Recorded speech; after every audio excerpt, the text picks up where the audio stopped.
कि मामला संगीन है कि संगीन नहीं है। संगीन मतलब जिसे हम लोग बोलते हैं, इंग्लिश में बोलते हैं शायद कॉग्निजेबल। अगर आपकी एफआईआर पुलिस ने लिखी तो उसके लिए भी आईपीसी है। अगर पुलिस आपकी एफआईआर नहीं लिख रही है तो पुलिस के ऊपर भी आप केस करते हो as per section 154, 166 and 166A। जब आपकी एफआईआर लिख जाती है तो क्या होता है कि जो 5 करोड़ केसेस हैं तो उसमें एक केस आपका भी आ गया।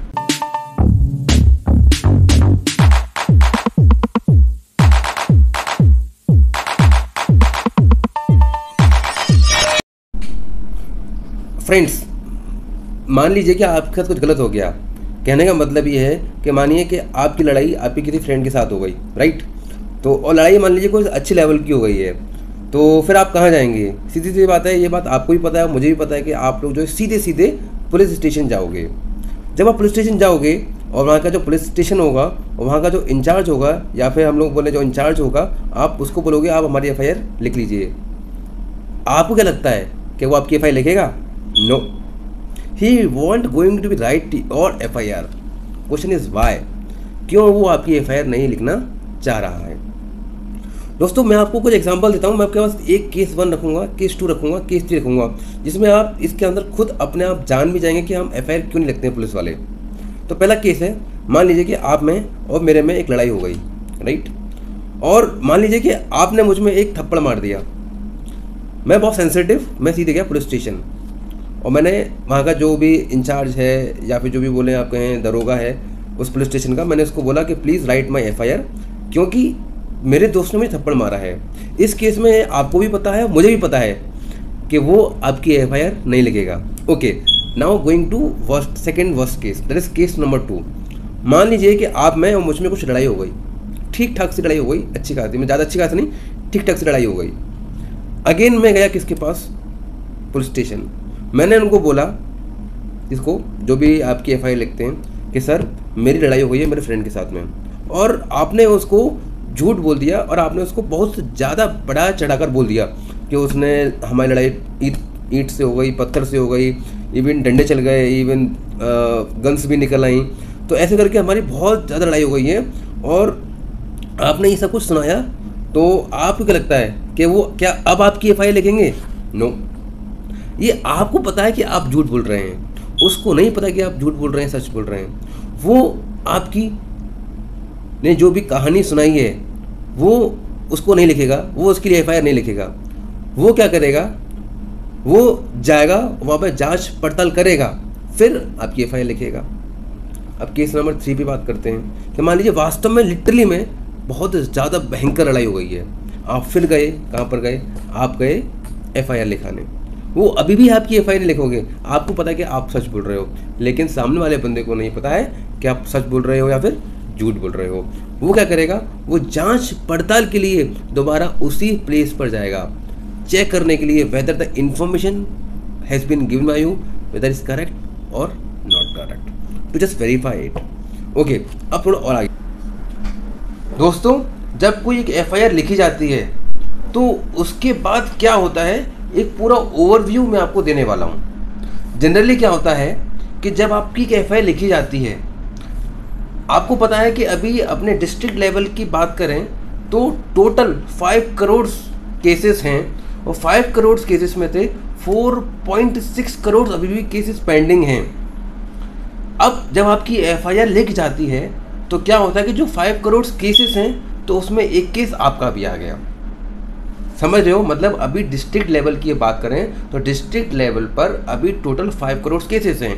5 करोड़ केसेस में से 4.6 करोड़ पेंडिंग है, मतलब जिनका अभी डिसीजन निकला ही नहीं है।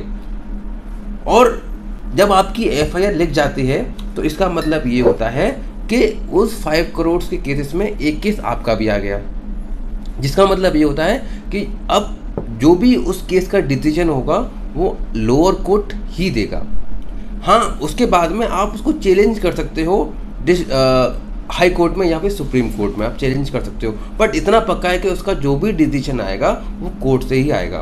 पुलिस इसमें कुछ भी नहीं कर सकता है, बस वो चार्जशीट को ही चेंज कर सकता है और कुछ भी नहीं करेगा। ओके, दूसरा केस क्या होता है कि जब आपकी एफआईआर लिख जाती है तो सीआरपीसी के प्रोसीजर के अकॉर्डिंग पुलिस वालों को उसके ऊपर सब कुछ काम करना पड़ता है। एक प्रॉपर आईओ आता है, आईओ मतलब इन्वेस्टिगेटिंग ऑफिसर होता है, प्रॉपर चार्जशीट दाखिल करनी पड़ती है, पूरे मामला संगीन है, क्या है, कितने विक्टिम्स हैं, लोगों को गिरफ्तार करना पड़ता है, पूरे साक्ष्य जुटाने पड़ते हैं, मतलब पूरे प्रूफ, एविडेंस सब कुछ जुटाना पड़ता है, जिसमें पुलिस को बहुत ज़्यादा मेहनत करनी पड़ती है। इसलिए पुलिस जनरली इससे पीछे हटती है, इसलिए वो अपने लेवल पर ही क्या नाम है काम कर देती है। तीसरा केस, मान लीजिए कि एक पुलिस स्टेशन है और उस पुलिस स्टेशन में आप जो है एक इंचार्ज हैं।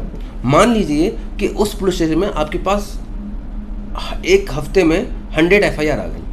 100 FIR आ गई, इसका मतलब क्या है? इसका मतलब सिंपल से ये है कि आपके इलाके में क्राइम्स ज़्यादा हो रहे हैं। मान लीजिए एक दूसरा इलाका है, वहाँ पर भी एक पुलिस स्टेशन है, वहाँ पर एक हफ्ते के अंदर मान लीजिए 2 FIR आई, तो इसका मतलब क्या है? उसका मतलब ये है कि वहाँ पर क्राइम कम हो रहे हैं और यहाँ क्राइम ज़्यादा हो रहे हैं। तो इसके रिस्पेक्ट में आपका जो भी रिपोर्टिंग ऑफिसर होगा वो आपको डांटेगा, मतलब मुझे डांटेगा। क्यों? क्योंकि मेरे स्टेशन में एक हफ्ते में 100 क्राइम्स, जो कि 100 FIR मतलब बहुत ज़्यादा केस FIR आ गई। मतलब मेरे इलाके में मैं कुछ काम नहीं कर रहा हूँ, मैं सिंपल बैठा हुआ हूँ। वही दूसरे की बात करोगे तो उसका ऑफिसर से कुछ नहीं बोलेगा, क्योंकि 2 ही तो FIR हैं। मेरे केस में 100 FIR है। तो अगर FIR ज़्यादा है तो इसका मतलब ये है कि वो वहाँ का जो इंचार्ज है वो काम नहीं कर रहा है। ये भी रीज़न है कि जिसकी वजह से जनरली पुलिस FIR नहीं लिखती है। ओके, अब आपके दिमाग में सवाल आएगा कि भाई अगर ये सब रीजंस हैं तो FIR पुलिस क्यों नहीं लिखती है, राइट? तो उस पर भी हम लोग अब बात करते हैं।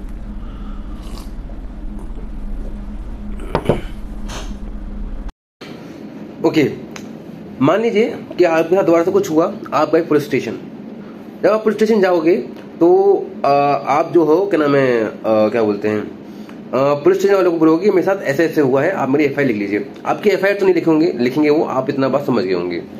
जनरली क्या होगा, आपको क्या करना है एक्चुअली मैं आपको बताता हूँ। आप एक रिटर्न में एक एप्लीकेशन लेके जाइए।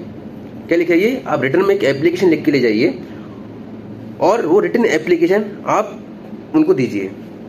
और एक बात ध्यान रखिएगा, आप उनसे जो है रिसीविंग लेना बिल्कुल ना भूलें। जनरली क्या होता है, जब आप पुलिस स्टेशन के पास जाते हो, मतलब पुलिस स्टेशन में जाते हो, जब आप उनको अपनी समस्या, अपनी प्रॉब्लम बताते हो कि हमारे संग ऐसा ऐसा हो गया है, तो प्लीज कृपा कर आप हमारी FIR लिख लीजिए। तो वो आपकी FIR नहीं लिखेंगे, वो आपसे बोलेंगे कि आप जो है रिटर्न एप्लीकेशन दे दीजिए हम लोगों को। वो रिटर्न एप्लीकेशन आपकी लेंगे और उसके बाद में आप उनसे रिसीविंग ले लोगे। अब उसके बाद जनरली क्या होता है, उसके बाद पुलिस 3 दिन तक या बोले 72 घंटे तक का कूलिंग पीरियड बोलते हैं। मतलब कूलिंग पीरियड नहीं बोलते, लेकिन मैं आपको अपनी लैंग्वेज में बताना, एक कूलिंग पीरियड होता है जिसमें 3 दिन में पुलिस जांच पड़ताल करती है। कहने का मतलब क्या, इस केस को FIR में लेना चाहिए या नहीं लेना चाहिए। कहने का मतलब कि मामला संगीन है कि संगीन नहीं है। संगीन मतलब जिसे हम लोग बोलते हैं, इंग्लिश में बोलते हैं शायद कॉग्निजेबल। अगर मामला कॉग्निजेबल है या हम लोग बोले संगीन है तो उसके लिए FIR लिखी जाएगी। अगर मामला या फिर केस नॉन कॉग्निजेबल है तो उसे हम NCR में डायलेट करेंगे। NCR मतलब नॉन कॉग्निजेबल, मतलब मामला संगीन नहीं है। कॉग्निजेबल केस मतलब मामला संगीन है, जिसके लिए आपको FIR लिखनी पड़ेगी। मैंने कहा भाई FIR लिखनी पड़ेगी, ओवरव्यू मैं आपको दे चुका हूं। मान लीजिए मामला संगीन नहीं है, मतलब नॉन कॉग्निजेबल है, अब उसके लिए क्या करेंगे? अब उसके लिए क्या होगा, उसके लिए भी एक प्रावधान है। उसके लिए प्रावधान ये है कि हमारे पास एक NCR रजिस्टर होता है, जिसमें आपको उसमें फाइल रजिस्टर करनी पड़ती है। उसके बाद में ये प्रोसीजर होता है पूरा FIR लिखने का, पता करती है कि बेसिकली जो है क्या नाम है, जो केस है, जो मामला है वास्तव में संगीन है कि नहीं है। ओके, इसके बाद मैं आपको बताऊं, मान लीजिए आपकी FIR पुलिस ने नहीं लिखी, तो उसके लिए भी IPC है। अगर पुलिस आपकी FIR नहीं लिख रही है तो पुलिस के ऊपर भी आप केस कर सकते हो as per section 154, 166 and 166A। समझ रहे हो? और फैक्ट मैं आपको बताता हूं, और फैक्ट ये है कि मानिए कि जो भी एज पर 2013 में 2013 के अमेंडमेंट एक्ट के अकॉर्डिंग अगर मामला या फिर केस सेक्सुअल हरेसमेंट जैसा है या फिर रेप से रिलेटेड है या मर्डर से रिलेटेड है, तो फिर इस केसेस में ये केस कॉग्निजेबल माना जाता है, मतलब संगीन माना जाता है। इस पर पुलिस को FIR लिखना ही लिखना है। अदरवाइज इसके लिए आप पुलिस पर भी केस कर सकते हो as per section 154, 166 and 166A। बोलो बात में आई कि नहीं आई? ओके, बात में आ गई। अच्छा, एक चीज मैं आपको बताता हूँ, कि एक major reason generally police FIR क्यों नहीं लिखती है, जैसे कि अभी मैंने आपको बोला कि ऑल ओवर डिस्ट्रिक्ट लेवल की बात करें तो अभी तक 5 करोड़ केसेस है, जिसमें से 4.6 करोड़ केस अभी जो पेंडिंग है, मतलब इनका डिसीजन नहीं निकला है। देखिए डिस्ट्रिक्ट मतलब क्या होता है, डिस्ट्रिक्ट मतलब ये होता है कि अपना आगरा एक डिस्ट्रिक्ट हो गया, मथुरा एक डिस्ट्रिक्ट हो गया, ऐसे डिस्ट्रिक्ट होते हैं, राइट। तो ऐसे करके अपने इंडिया में टोटल 766 डिस्ट्रिक्ट हैं। क्या है? डिस्ट्रिक्ट है। मैं यूनियन टेरिटरीज की बात ही नहीं कर रहा अभी, मैं सिर्फ बात कर रहा हूँ, यूनियन टेरिटरीज मतलब दिल्ली है, इसको भी मैंने काउंट नहीं किया, मैं सिर्फ बात कर रहा हूँ डिस्ट्रिक्ट की। जितनी भी टोटल डिस्ट्रिक्ट हैं अपने ऑल ओवर इंडिया में वो 766 हैं। मान लीजिए अब अपने आगरा से एक दिन में 1000 केस आते हैं, राइट। तो टोटल डिस्ट्रिक्ट कितने? 766। अगर आप 766 को 1000 से मल्टीप्लाई करोगे तो वो नंबर निकल के आता है 7,66,000 केस। ओके, अगर एक मंथ में बात करोगे तो वो निकल के आएगा 2,29,80,000 केसेस। मतलब एक महीने के अंदर 2,29,80,000 केसेस आ जाएंगे, राइट है ना। अब सोचिए एक महीने में इतने 766 डिस्ट्रिक्ट से 2,29,80,000 केसेस, 2 महीने में कितने हो जाएंगे? 5 करोड़। तो सोचिए अगर 5 करोड़ हैं तो 5 करोड़ आईओ मतलब इन्वेस्टिगेटिंग ऑफिसर, और कितनी ज्यादा पुलिस फोर्स आपको चाहिए होगी, क्योंकि हर एक केस के लिए आपको एक अलग टीम अलाइन करनी पड़ेगी, और कितने सारे आपको जज चाहिए होंगे, कितने सारे आपको लोअर कोर्ट चाहिए होंगे। It may be difficult, very very difficult.